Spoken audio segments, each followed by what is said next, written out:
फिर कोई नई कहानी आपके दिमाग में उमड़ घुमड़ रही है? हाँ,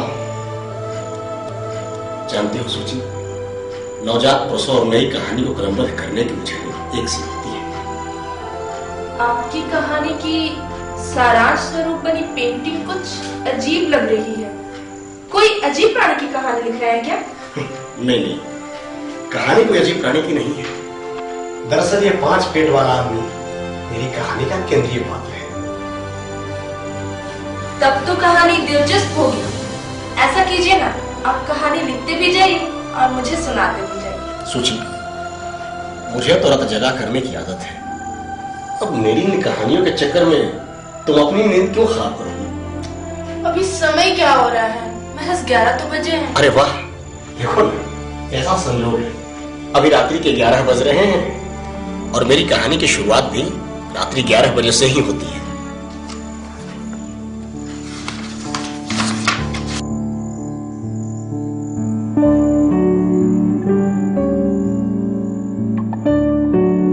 ये आकाशवाणी का जमशेदपुर केंद्र है। रात के 11 बज चुके हैं। संपन्न होती है हमारी आज की सभा।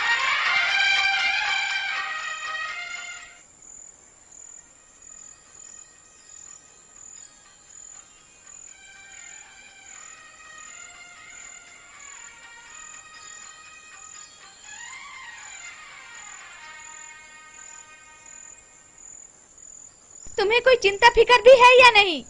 किस बात का चिंता फिकर? 3 बच्चे को पालने में ही इतनी तकलीफ हो रही है। मेरी छोड़ो, बच्चे आधा पेट खाकर ही सो रहे हैं। हर दिन का वही लेक्चर बजे शुरू कर दी। देखो, रात का समय है, मूड मत खराब करो।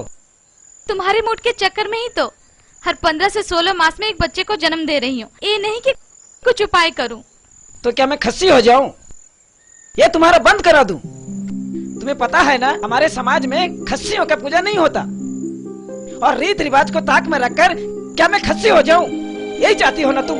अच्छा बताओ तो, हमारे समाज की औरतों को पैंट शर्ट पहनने का रिवाज है क्या? नहीं ना। अपना पेट पोषने के लिए औरतें पैंट शर्ट पहनकर कंपनी अंदर काम में जाती हैं। जिस रीति रिवाज से जीवन में सुख की जगह दुख हो, उसे मानने से क्या फायदा? तुम्हारा मुंह बहुत हो गया है।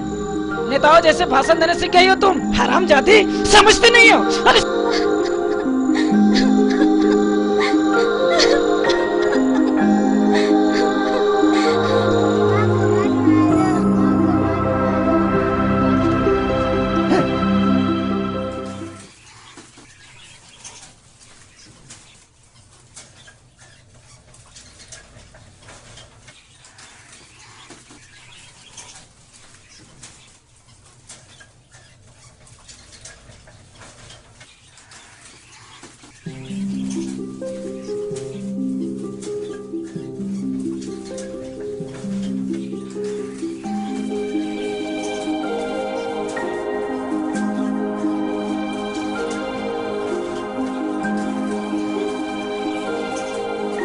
जिस रीति रिवाज से जीवन में सुख की जगह दुख हो, उसे मानने से क्या फायदा? क्या मैं खस्सी हो जाऊं? यही चाहती हो ना तुम? जिस रीति रिवाज से जीवन में सुख की जगह दुख हो, उसे मानने से क्या फायदा? आप सब लेखक कवि लोग ना बेबाकी से रीति रिवाज और परंपराओं के खिलाफ बातें कही चले जाते हैं। बस यही विडंबना है सूची कि तुम जैसे पढ़े लिखे लोग भी रीति रिवाज और परंपराओं की पोटी को खोल नहीं सके कि परंपरा सकारात्मक है या नकारात्मक। आप सही कह रहे हैं, लेकिन कुछ रीति रिवाज हमारे दिलो दिमाग में इस कदर चिपके रहते हैं कि हट ही नहीं पाते। दरअसल हम सामाजिक दबाव के चलते हुए हटाना नहीं चाहते। खैर छोड़िए, बताइए ना, क्लाइमेक्स कैसा होगा?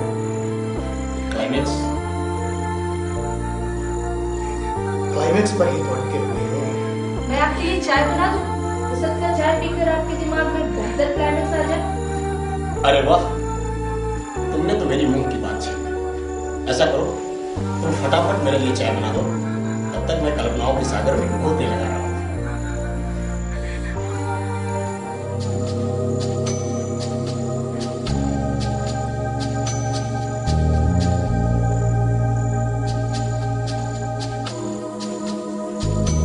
तो लेखक महोदय, कल्पना के सागर से मोती निकला कि नहीं?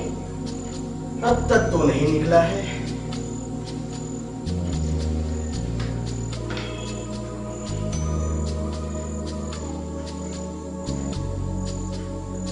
अरे वाह, चाय के एक घूंट पीते ही एक सच्ची घटना याद आ गई जो इस कहानी के क्लाइमेक्स में प्रासंगिक है। बताइए ना। सूची, तुम मेरी कहानी में कितनी दिलचस्पी रखती हो। खैर सुनो।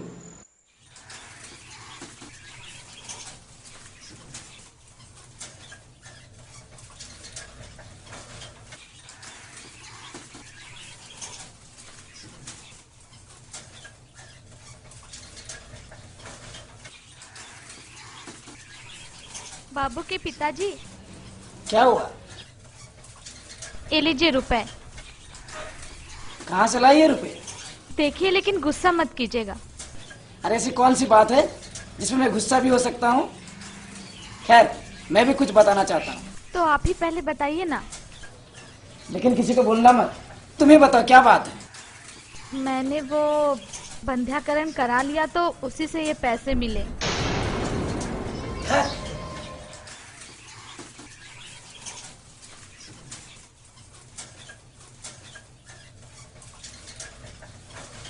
देखिए, के अलावा हमारे पास और कोई चारा नहीं था।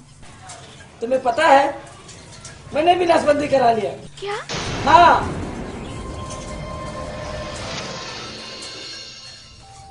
बताओ सूची, तुम्हें क्लाइमेक्स कैसा लगा? झटकेदार, मगर इसमें कई सीख है।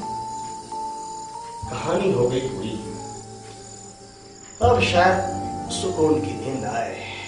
अब मैं कहूँ, नवजात प्रसव और कहानी लिखने की बात की राहत एक सी होती है।